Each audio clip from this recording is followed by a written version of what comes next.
Acesta este un curs de învățare online în care veți afla noutăți despre soluțiile inovatoare implementate în design și modă în timpul pandemiei, prin intermediul poveștii de succes denumită Marea resetare a modei. Această poveste de succes este văzută ca o bună practică și a fost publicată pe internet în timpul pandemiei. Să începem!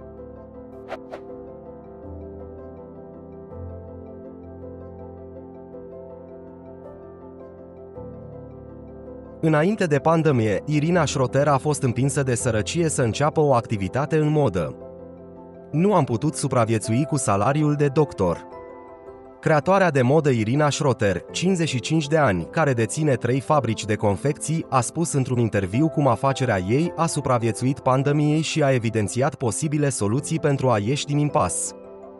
Înainte de pandemie, creațiile de modă și ideile de design funcționau foarte bine, iar îmbrăcămintea a ajuns la mulți oameni. Profitul a fost, de asemenea, stabil și a asigurat un trai decent.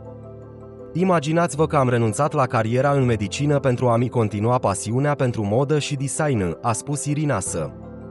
Mai mult, ea a simțit că satisfacția ei interioară creștea pe zi ce trece. A privit înapoi și nu a simțit niciun regret că renunțase să mai fie doctor.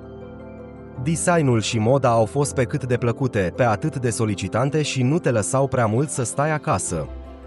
O întreagă colecție de linii de îmbrăcăminte a stat la baza realizărilor în CCS înainte de pandemie. La toate acestea s-a adăugat și plăcerea de a face ceea ce vă place, dar și rețeaua extinsă de colaboratori din acest sector. Când simțiți că vreți să vă exprimați, că sunteți trist sau confuz, începeți să desenați și să creați cele mai bune haine.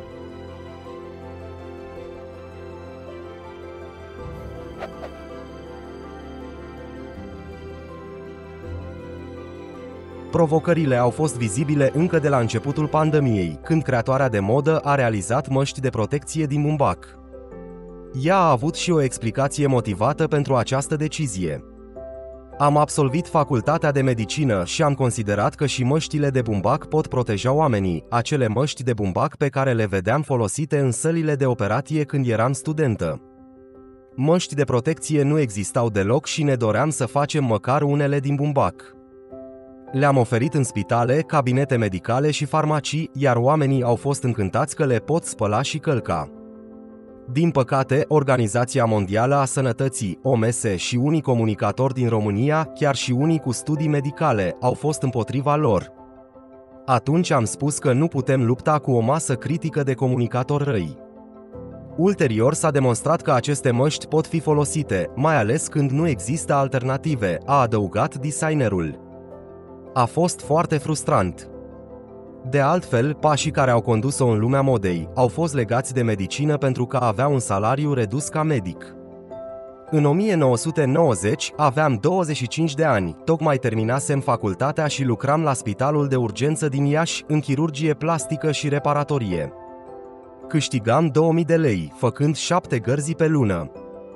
Soluțiile inovatoare au fost foarte mult legate de inspirația dată de aptitudinile sociale precum autodeterminarea și motivația de a lupta împotriva celor care nu consideră munca ta la un nivel pozitiv. De ce? Pentru că nu poți cunoaște succesul dacă renunți. Într-adevăr, nu este ușor să folosești ceea ce are de oferit industria modei. Acesta a fost gândul pentru a contribui la lupta împotriva pandemiei. Inovația a stat la bază pentru că toate acele măști din bumbac au fost create cu dragoste pentru oamenii din jur.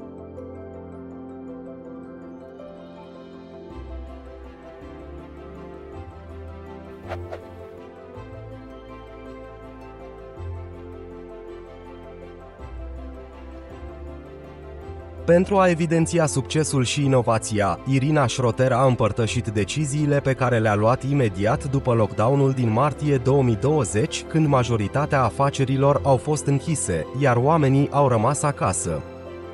Am plecat de la faptul că am stat mult în casă și parcă m-am săturat să mă îmbrac în aceleași lucruri.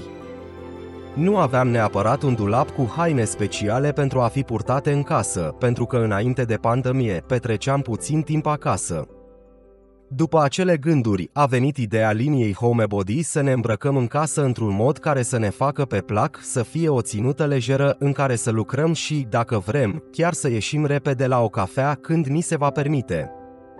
Ideea a fost un mare succes, am lansat campania și colecția online, pentru că, din fericire, cu un an înainte, pe 5 mai, de ziua mea, lansasem magazinul online.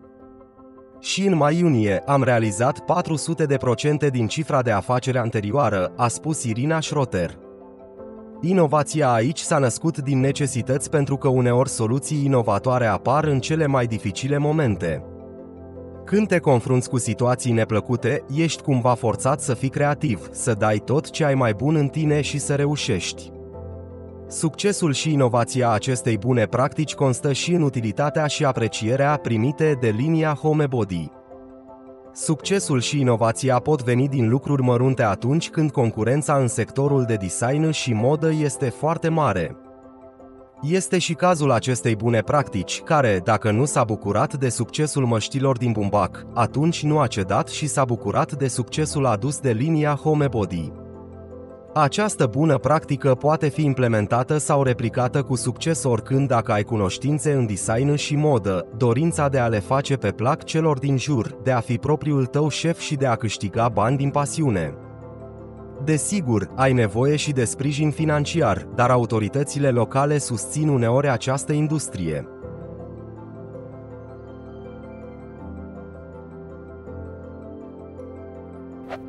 Acum te invităm la secțiunea de testare unde vei putea verifica cunoștințele dobândite răspunzând la 3 întrebări. Bifează răspunsul corect, indiferent dacă ai ales corect sau greșit, ți se va oferi o explicație pentru răspunsul dat.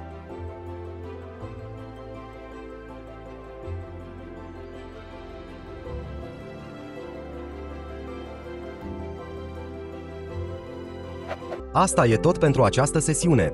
Vă mulțumim pentru participare. Continuați să urmăriți programul nostru pentru a afla noutăți și despre alte abilități în cadrul competenței înțelegerea principalelor componente ale inovației în CCS.